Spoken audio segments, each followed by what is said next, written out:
Segunda de Paulo aos Coríntios, capítulo 6, versículo 14. Quem encontrou, diga amém. Diz assim a palavra de Deus: não vos prendais a um jugo desigual com os infiéis, porque que sociedade tem a justiça com a injustiça? E que comunhão tem a luz com as trevas? Quem pode, diga amém. Então vamos lá, nós vamos começar hoje falando sobre a maçonaria. A maçonaria não possui uma data específica de origem. Eu tive o cuidado de buscar, por exemplo, na enciclopédia revisada do Dr. Joaquim Gervásio, que é uma autoridade no assunto, é uma enciclopédia puramente maçônica, e eles não têm uma data específica da origem da maçonaria. Existem algumas lendas que lançam lá para o período de Salomão, outras que se referem ou que se projetam aí para o período do Egito Antigo, enfim, mas não existe uma data específica. Porém, a maçonaria moderna, como é hoje, ela se originou na união de alguns grupos na Inglaterra, e esses grupos se oficializaram fundando a Loja Maçônica de Londres no dia 24 de junho de 1717. Então essa é a data da maçonaria moderna. Antes já existiam alguns grupos, sim, mas não tão organizados como esse grupo que se organizou em 1717 em Londres, na Inglaterra. Existem dois ritos da maçonaria. Existe o rito escocês e o rito norte-americano. No Brasil, a maioria absoluta, aí eu me arrisco a colocar mais de 90% das lojas maçônicas do Brasil, eles aderiram ao rito escocês, que tem 32 graus, e só pode ser considerado um maçom no rito escocês quem já superou os 3 primeiros graus. Então o camarada vai lá, assistiu uma reunião, foi convidado por alguém, ele não pode se dizer já maçom. O primeiro grau é o grau de aprendiz, o segundo grau é o grau de companheiro, e a partir do terceiro grau é que é considerado maçom. Então nós vamos fazer alguns comentários aqui. Pastor, mas a maçonaria não é uma sociedade secreta? Como é que a gente tem essas informações? Irmãos, depois do advento da tecnologia, da comunicação, da informação, é muito difícil conservar uma sociedade secreta. Hoje a maçonaria é mais uma sociedade discreta do que secreta, porque existem ex-maçons, né, que se desligaram da organização, e eles se pronunciam, gravam vídeos, dão palestras. Existem pessoas que se converteram, que não concordaram com alguma coisa. Existem obras, por exemplo, o pastor Ezequiel Soares lançou um manual chamado Manual de Apologética Cristã, que lá ele desvenda esses temas.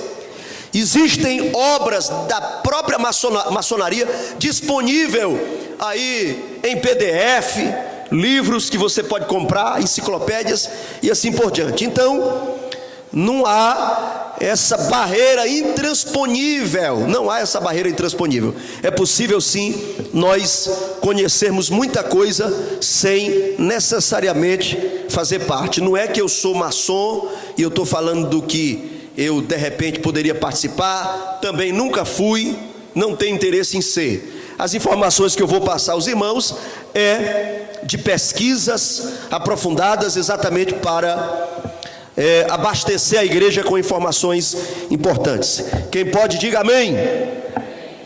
Então, a maçonaria, ela tem um código que foi criado em 1723. Esse código foi criado por um presbiteriano que se ligou à maçonaria, um presbiteriano. O seu nome é James Anderson, e ele criou essa constituição, esse regulamento, que é um regulamento universal, usado até hoje, com pouquíssimas revisões. O que significa a palavra maçom? A palavra maçom significa pedreiro, a palavra francesa que significa pedreiro. Eles desenvolveram esse tema com o intuito de gerar uma empatia com o tema da construção da liberdade, construção da igualdade, da solidariedade, do bem-estar social, do avanço intelectual e até mesmo da espiritualidade. Existem algumas personalidades mundiais que eram declaradamente maçom. Por exemplo, o primeiro presidente dos Estados Unidos, George Washington, ele era maçom. O primeiro-ministro britânico no período da Segunda Guerra Mundial, Winston Churchill, ele era também maçom. O filósofo francês Voltaire, não sei se vocês já ouviram falar nesse filósofo, ele disse na sua época que a Bíblia em 100 anos desapareceria. Quem desapareceu foi ele, não é? Pouquíssimas pessoas conhecem quem é Voltaire, mas a Bíblia Sagrada é o livro mais difundido no planeta para a glória do nome de Jesus Cristo. Amém ou não amém? Aquele músico Mozart, ele também era maçom. No Brasil, o imperador Dom Pedro I e também José Bonifácio, que são nomes aí do período colonial e da ruptura, né, da independência, enfim. A maçonaria ostenta um certo poder, e eu vou falar isso na próxima quarta-feira, não vou falar sobre isso hoje. O que está por trás da projeção econômica da maçonaria? Isso eu vou falar na próxima quarta. O que está por trás? Essa fama de ser rico. Tem gente que vai para a maçonaria com vontade de ficar rico, porque há isso na mentalidade das pessoas, que é uma organização de pessoas ricas. Então eu vou estar dizendo aqui na próxima quarta-feira, nós iremos falar aqui o que está por trás da projeção econômica do movimento maçônico. Então a maçonaria, ela ganha projeção por ter algumas figuras proeminentes. Porém, ela é uma sociedade que a pessoa ingressa mediante convite. Então eu falei aqui que os 3 primeiros graus é que garantem se uma pessoa é maçom ou não. O primeiro grau é aprendiz, o segundo grau é companheiro, e terceiro grau recebe o nome de mestre. Então ali ele já é considerado um maçom, e ele vai até o grau 32 recebendo as instruções chamadas de instruções filosóficas. Ok? A partir, vamos lá, vamos dizer algumas coisas aqui contundentes que talvez muita gente não saiba. A partir do grau de número 18, em algumas reuniões da maçonaria, eles passam a chamar Deus de Jabulon, que é a junção de 3 siglas que dão sinal ao movimento sincrético. A palavra Já é uma referência a Yahvé, ao Deus do cristianismo. A expressão no hebraico seria Yahvé. Também utilizamos no português a palavra Jeová. A segunda palavra é uma referência a Baal, transliterada em algumas línguas é Baal, é Bu. Então essa segunda sigla seria uma referência a Baal, Deus dos fenícios, combatido na Bíblia, lá em 1 Reis capítulo 18. E a terceira sigla, para completar a palavra, E quem é ligado nos esportes lembra que esse era o nome da bola na Copa da África, lembra? Jabulani, que era uma deformação desse nome na Copa da África. Eu não me lembro o ano, se era 2010 ou 2006, não estou lembrado. 2010. E essa terceira expressão é uma expressão que abarca as divindades hindus. As divindades hindus. Então, a partir do grau 18º, os maçons já começam a deformar a pessoa de Deus. Todo maçom é orientado a chamar Deus de Gadu. Quem já ouviu isso? Quem aqui? Eu acredito que não é só eu que sei disso. Está ali um que sabe. Mais alguém? Gadu. G-A-D-U. Que significa grande arquiteto do universo. G-A-D-U. Por que eles utilizam essa expressão? Porque se ele estiver num ambiente cristão e você disser assim: eu sirvo a Deus, Criador dos céus e da terra, ele diz: não, você pode fazer parte, não tem nenhum problema. O seu Deus que você serve é o grande arquiteto do universo, e você se sente elogiado. Amém, é verdade. O meu Deus é o grande arquiteto do universo. A gente pode até orar aqui na igreja: ó grande arquiteto do universo, não é bonito? Mas se eles estiverem conversando com o islâmico diz assim: eu sirvo a Alá. No Alcorão existem 90 características de Alá, e nenhuma delas é o amor. É por isso que os islâmicos querem implantar a sua religião na força, na bomba, na violência, porque dos 90 adjetivos que Alá tem no Alcorão, o amor não aparece nenhuma vez. Mas se o maçom estiver conversando com um muçulmano, com um islâmico, o islâmico dizer assim: eu acredito em Alá, ele vai dizer: pois seja bem-vindo à maçonaria, não tem nenhum problema, você não precisa abandonar Alá, porque Alá é Gadu, é o grande arquiteto do universo. E o islâmico vai ficar lisonjeado, porque o seu Deus foi elogiado. Se ele chegar com um hindu, que é a principal religião da Índia e de alguns países da Ásia, e o principal deus dos hindus é o deus Brahma, e ele perguntar: quem é que você serve? O hindu vai responder: eu sirvo ao deus Brahma. Então ele vai dizer: pois Brahma seja bem-vindo à maçonaria, pois o Brahma é o grande arquiteto do universo. Então eles servem a um Deus que não é um Deus identificável, é um Deus volátil, que se aplica a qualquer cultura. E a Bíblia, confere aí, traz bem o outro microfone aí, por favor. Deuteronômio 6,14, dá uma olhadinha aí, Deuteronômio 6,4, melhor dizendo, me ajuda aí. Deuteronômio 6,4, quem encontrar, lê aí, meu santo. Encontrou? Deixa o microfone com ele aí que eu vou pedir outros textos. Dá uma olhada aí, Deuteronômio 6,4. Diz assim: ouve, ó Israel, o Senhor nosso Deus é o único Senhor. É o único Senhor. Lê de novo, bem forte. Ouve, ó Israel, o Senhor nosso Deus é o único Senhor. Amém? É nisso aí que nós cremos. O nosso Deus é o único Senhor. Amém ou não amém? Então pronto, bem aqui nós já temos um problema de incompatibilidade.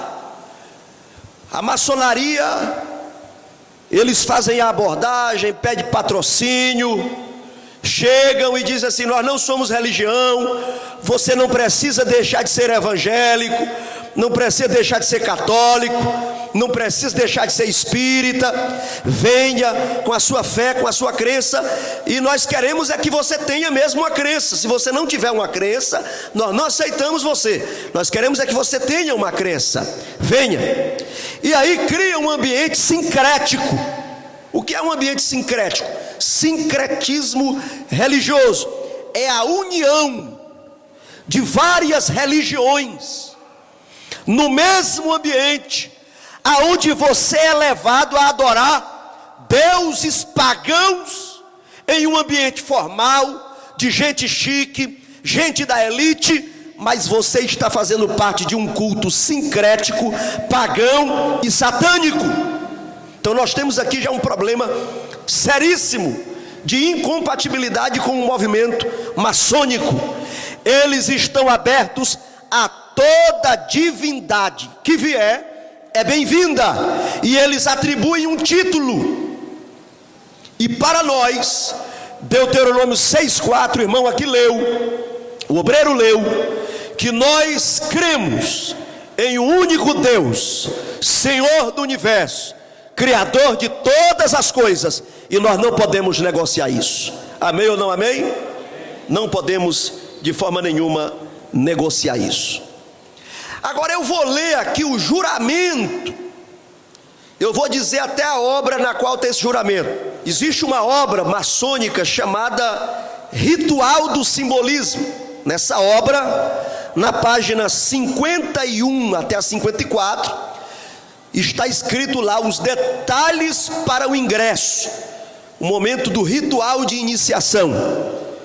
E eu escrevi aqui, copiei, anotei aqui o juramento que o cidadão pronuncia para se tornar um maçom. Vamos lá, não se esqueça do texto 2 Coríntios 6,14. Que sociedade há entre o fiel e o infiel? Preste bem atenção e não esqueça o texto bíblico que foi o ponto de partida. Eu vou ler aqui. Eu estou tentando pregar aqui chique com mas parece que eu não consigo mais não. Antigamente eu conseguia, agora já deu uma dor no pescoço aqui. Vamos lá, vou segurar na mão aqui mesmo. O juramento: juro, eu estou lendo aqui, não é me tornando maçom agora não, irmão, é só a título de didática, tá bom? Amém? Vamos lá. Juro e prometo, de minha livre vontade e por minha honra e pela minha fé, em presença do grande arquiteto do universo e perante esta assembleia de maçons, solene e sinceramente, nunca revelar qualquer dos mistérios da maçonaria que me vão ser confiados, senão a um legítimo irmão ou a uma loja regularmente constituída. Preste atenção no próximo parágrafo. Se eu violar este juramento, que me seja arrancada a minha língua, cortado o meu pescoço, meu corpo enterrado na areia do mar, onde o fluxo e o refluxo das ondas me mergulhem em perpétuo esquecimento, sendo declarado sacrilégio para com Deus e desonrado para os homens. Amém. Esse é o juramento no terceiro grau da maçonaria para ser considerado de fato um maçom. Então você está percebendo aí os problemas que nós estamos tendo aqui? Uma sociedade que engloba todo tipo de crenças, e eu, crente, batizado em águas, tomo santa ceia, prego o evangelho de Cristo, leio a Bíblia, de repente chega alguém e me convence, eu sou levado pela vaidade, por gostar da alta cúpula, de gente de peso, da elite, sou arrastado por essa vaidade, e de repente eu faço esse juramento com uma irmandade, e eu vou fazer um juramento de aliança com esta irmandade. Então isso aqui nós temos um sério problema de incompatibilidade. Segunda coisa é que para alguém ingressar na maçonaria, isso não vai ser dito no começo, isso não vai ser dito na primeira visita, no primeiro convite, isso não vai ser dito no segundo grau, isso vai ser dito no dia do juramento, que quem estiver ingressando precisa se declarar profano e que está em trevas. Existe uma declaração na iniciação que diz: estou em trevas e busco a luz da maçonaria. Aí o crente está com 10 anos na igreja, caminhando para a igreja, né? Servindo a Deus, assistindo escola dominical, culto de ensino, participando de festa, e ele vai ingressar num movimento que ele tem que admitir que está em trevas. Vamos para a Bíblia? 2 Coríntios 5,17. Esse aqui é bem conhecido, tem gente aí que sabe sem abrir a Bíblia.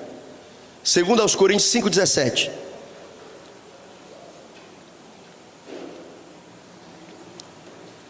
Quem encontrou aí? Amém. Leia aí no microfone.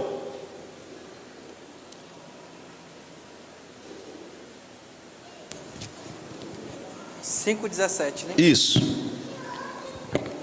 Diz assim: portanto, se algum homem está em Cristo, ele é uma nova criatura. As coisas velhas são passadas, eis que todas as coisas se tornaram novas. Amém? Quem aqui já encontrou a Cristo como Salvador pessoal da sua vida? Diga glória a Deus.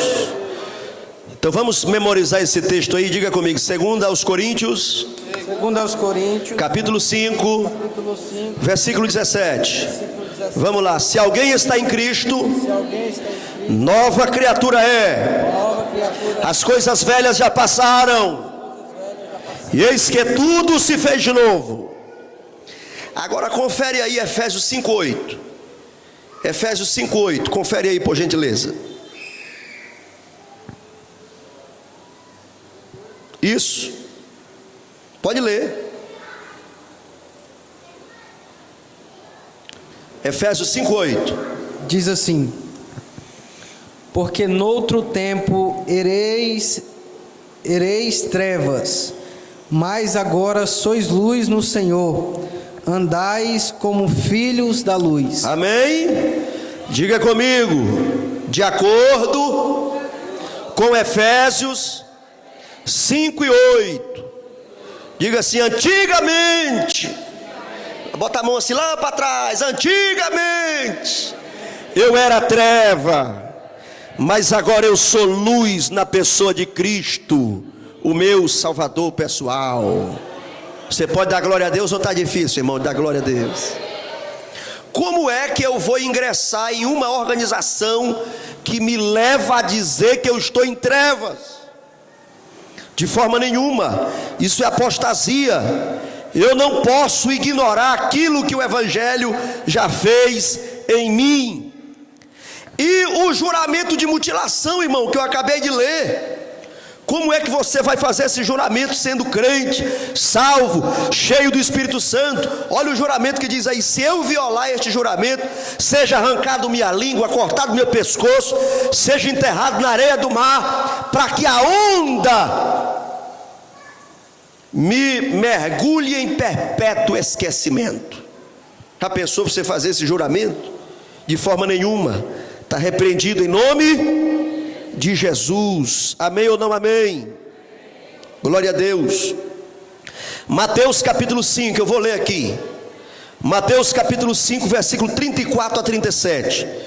Eu, porém, vos digo que de maneira nenhuma jureis, nem pelo céu, porque é o trono de Deus, nem pela terra, porque é o escabelo de seus pés, nem por Jerusalém, que é a cidade do grande rei. Não jurarás pela tua cabeça, porque não podes tornar um cabelo branco ou preto. Seja, porém, o vosso falar sim, sim, não, não, porque o que passa disso é de procedência maligna. Quem pode, diga glória a Deus. Aleluia. Eu também falei aqui da incompatibilidade de você estar fazendo aliança com outros, com pessoas de outras religiões. Isso se chama sincretismo. A Igreja Católica popularizou um nome para esse movimento, é um movimento ecumênico. Na escola acontece muito isso. Vamos fazer um culto ecumênico. Aí tem o pastor, tem o pai de santo, tem o padre, aí fica todo mundo ali. Todo mundo amordaçado pelo politicamente correto. Não pode falar a verdade completa, senão ofende. O culto ecumênico é uma forma de amordaçar mutuamente quem estiver participando. A maçonaria vai além disso. Não é só ecumenismo, é uma aliança, porque é um culto ecumênico. O aniversário da cidade, vamos fazer um culto ecumênico. Aí reúne todo mundo ali, o padre dá a saudação dele, o pai de santo faz a reza dele, o pastor faz a oração. Termina, vai todo mundo para casa, acabou o ecumenismo. A maçonaria não, é uma aliança que você vai fazer com pagãos, uma aliança indissolúvel, aonde você coloca a sua vida como prêmio, se você romper essa aliança. Nós lemos aqui agora há pouco, 2 Coríntios 6, o versículo 17 que a gente leu, diz assim: saí do meio deles, apartai-vos, diz o Senhor. Nós temos amigos católicos, mas não participamos de missa, de sétimo dia, de reza por mortos, não nos curvamos perante imagem de escultura, porque a palavra de Deus para nós é sair do meio deles. Você já foi macumbeiro? Não precisa levantar a mão. Mas já foi? Jesus já te salvou, tu já saiu de lá, do voodoo, da magia negra, do encantamento. Amém ou não amém? Hoje você recebe dinheiro pela janela com a mão esquerda, a mão direita. Você passa por cima da escada, por debaixo da escada. Levanta com a perna direita, levanta com a perna esquerda. Pula com as duas. Do jeito que... Outro dia eu foi cair da cama. Não foi nem com a perna direita, nem com a esquerda. Foi uma queda. E levantei mais abençoado para a glória de Deus. Amém ou não amém? Então nós não temos mais essas mandingas. Não temos mais isso aí, porque a palavra de Deus diz assim: sair do meio deles. Sair do meio deles. Então eu não posso, não devo fazer aliança com qualquer movimento paganista ou pagão. Por que a maçonaria não aceita ser chamado de religião? Eu já dei uma resposta. Primeiro, porque o Deus da maçonaria, ele não é um Deus identificável, exclusivo.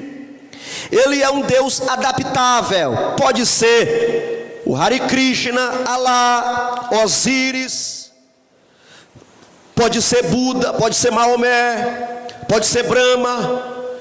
Se você disser assim, eu sirvo Jesus, eles vão dizer, não, pois Jesus é o nosso grande arquiteto do universo. Então eles relativizam a figura de Deus. Diga comigo assim: o Deus da maçonaria é um Deus relativizado. Pode ser qualquer Deus. Segundo, se eles admitirem o título de religião, automaticamente eles criam uma barreira, porque quem tiver interessado em ir já pensa duas vezes: rapaz, mas eu sou batizado na igreja católica, então eu vou ter que mudar de religião, porque lá é uma religião. Rapaz, mas eu sou da Assembleia de Deus, eu sou evangélico, então eu vou ter que migrar, porque lá é uma religião. Então eles quebram esta barreira, se apresentando como uma organização filosófica, social. Nós somos uma organização filosófica, social. Nós buscamos. As tias me ajudam com as crianças aí para elas ficarem quietinhas. Me ajuda ali. Bota elas sentadinhas ali. Já teve uma que se ajoelhou para orar. Pronto. Crianças. Aqui, já estamos finalizando. Então, a ideia de dizer que não é uma religião é a tentativa de eliminar uma possível barreira para que você não visite, para que você não participe. Só que não é unanimidade. Existe um escritor chamado Albert Gallatin Mackey. Ele é uma autoridade dentro da maçonaria. E ele produziu uma enciclopédia chamada Enciclopédia Franco-Maçônica. E nessa enciclopédia ele diz que a maçonaria é uma religião. Então eles entram em contradição, porque à medida que alguns propagam a ideia que não são uma religião, há uma autoridade no meio deles que diz que é uma religião. Ora, a maçonaria tem livros sagrados, tem ritual de iniciação. Existe templos, eles chamam de loja maçônica, mas é um templo. Existe vestes sacerdotais, roupas, túnicas, mitras para os seus mestres, para os seus líderes. Todo aparato de religião. Então não é pelo fato que alguns dizem que não é religião, que não vai ser. Nós temos que ser inteligentes. Não, meu amigo, não é porque você está dizendo que não é religião, que não vai ser. Calma aí, eu sou esclarecido. Lá na nossa igreja nós servimos a Deus de todo o coração. Aí faz o músculo assim, de toda a força, mas também de todo entendimento.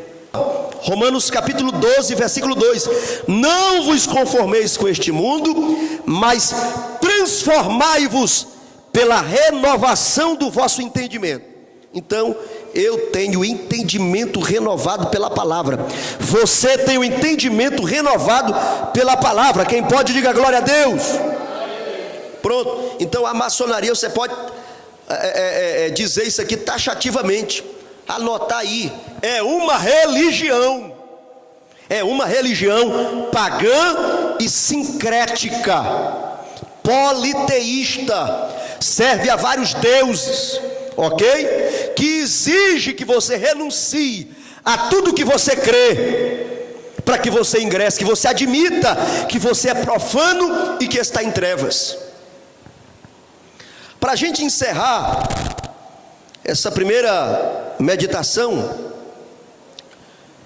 eu vou citar aqui 5 razões pelas quais os cristãos não devem ceder aos apelos maçônicos. Primeiro, porque nós cremos na exclusividade de Cristo como Salvador. João 14,6, Jesus Cristo disse: eu sou o caminho, a verdade e a vida, ninguém vem ao Pai senão por mim. Amém? Eu vou colocar esse PDF aqui que eu estou usando como esboço, eu vou colocar no grupo da igreja, para vocês compartilharem, estudarem, lerem, mas vá anotando aí, porque anotar é importante para o cérebro. O cérebro aprende bem quando a gente está anotando, tá ok? Então, a salvação ela é exclusiva através de Cristo Jesus, o nosso Salvador. Número 2, nós não podemos servir a 2 senhores. Está lá em Mateus capítulo 6, 24. Ninguém pode servir a 2 senhores. Ou há de odiar um e amar o outro. Como é que nós estamos aqui na igreja? Aí tem dia que a gente repreende enfermidade, repreende demônio, campanha, e é poder de Deus, vou repreender Satanás. E você está em um ambiente, e agora eu vou falar algo aqui que pode soar como ofensivo, que Jesus me cubra com seu sangue, para me dizer isso aqui. Assim como a maconha é a porta de entrada para outras drogas pesadas, a maçonaria é a porta de entrada para o satanismo. Está dito debaixo do sangue de Jesus, para a iluminação da igreja, para a verdade da nossa mente. Então, como é que você faz parte de uma igreja que expulsa Satanás, repreende pelo poder do nome de Jesus, e você vai fazer parte de uma sociedade aonde os seus símbolos secretos apontam para o satanismo? Nós não podemos servir a 2 senhores, está lá em Mateus 6, 24. Terceira razão, há uma separação entre fiéis e infiéis. É isso que significa santidade, irmão. Santidade é separação. Eu não estou dizendo que você vai ser inimigo. Eu vou pedir demissão porque na minha empresa o recepcionista, o meu patrão, o meu colega, o supervisor é de outra religião, eu não vou poder mais trabalhar. Não estou falando disso. Eu estou falando de sociedade, amizade, união, intimidade. Nós precisamos ter uma separação com os infiéis. Quarto lugar, por que não devemos ter nenhuma compatibilidade com a maçonaria? Porque nós zelamos pela pureza da fé. Diga aí, eu faço parte de uma igreja que zela pela pureza da fé. Olha para quem está do seu lado, levanta a Bíblia para ele e diz assim: não pode ter mistura. tem que ter pureza na fé. Amém? Você não pode ser um crente misturado, né? Você tem que ter pureza na fé. Amém ou não amém? Quinto lugar, a igreja é coluna e firmeza da verdade.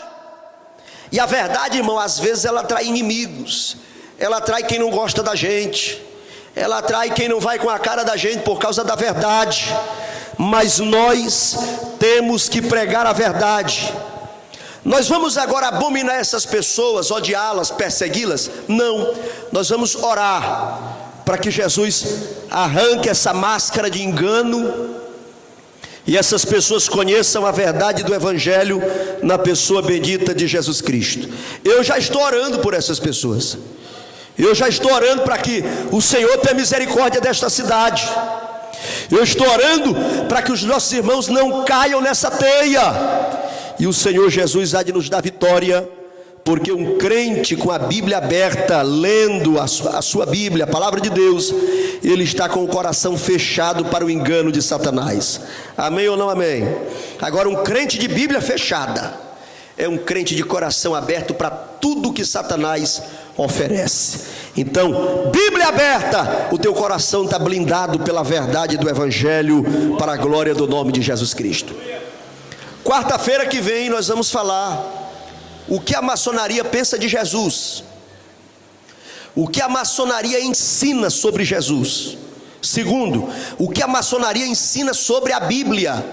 Qual é o livro sagrado mesmo da maçonaria? Semana que vem nós vamos falar sobre isso.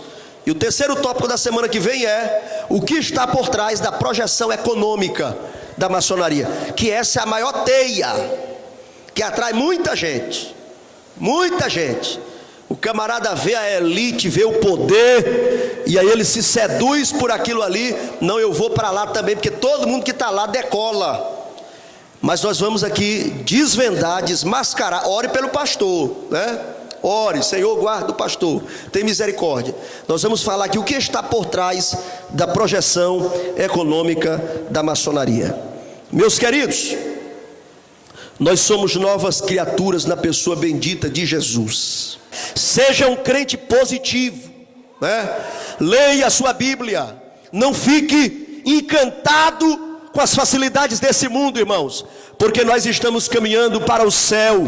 Deus tem bênçãos para você, tem. Trabalhe honestamente, seja um bom administrador, aprenda com quem sabe mais, seja fiel a Deus, e Deus tem o melhor dessa terra. Mas essa terra não é o nosso destino final, é só a nossa paisagem passageira, porque o nosso destino é o céu. Bendito seja Deus para sempre. Vamos nos colocar em pé em nome de Jesus. Aleluia. Obrigado, meu filho. Vamos cantar um hino para a gente finalizar o culto. Tem alguém que quer fazer alguma pergunta?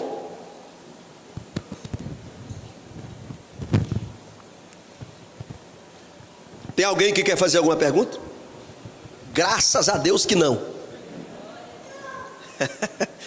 Quando não tem pergunta para fazer, ou entendeu tudo ou não entendeu nada. Eu espero que vocês estejam na primeira opção. O pastor de Israel, o guarda de Sião, a brilhante estrela da manhã. Jesus, teu nome é precioso, meu Senhor e Cristo, o nome sobre todos pelo qual existo. Jireh, o Deus da minha provisão. Shalom, Shalom, o Senhor é a minha paz. Chamar, Deus presente sempre está. É o Elion, outro igual não há, não há.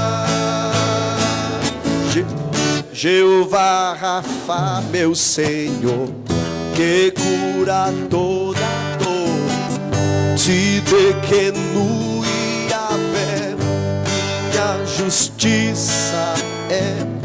Elohim, Elohim,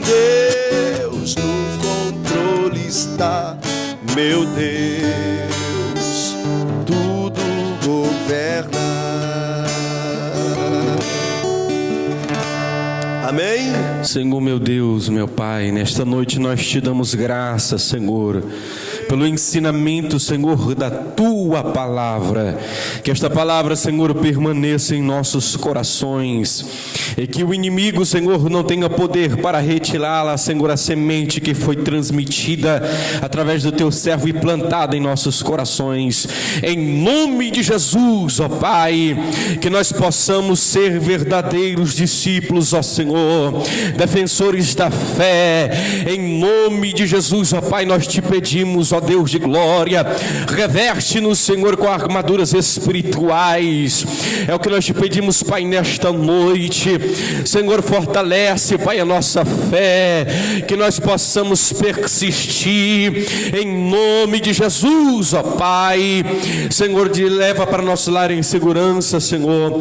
Despede-nos em paz, dai-nos, Senhor, a boa noite de sono enquanto dormimos. É o que nós te pedimos nesta noite e com fé nós te agradecemos em nome de Jesus. Que a graça de nosso Senhor Jesus Cristo, o amor de Deus nosso Pai e a preciosa consolação do Espírito Santo seja com todo o povo de Deus hoje e sempre. Todos digam amém.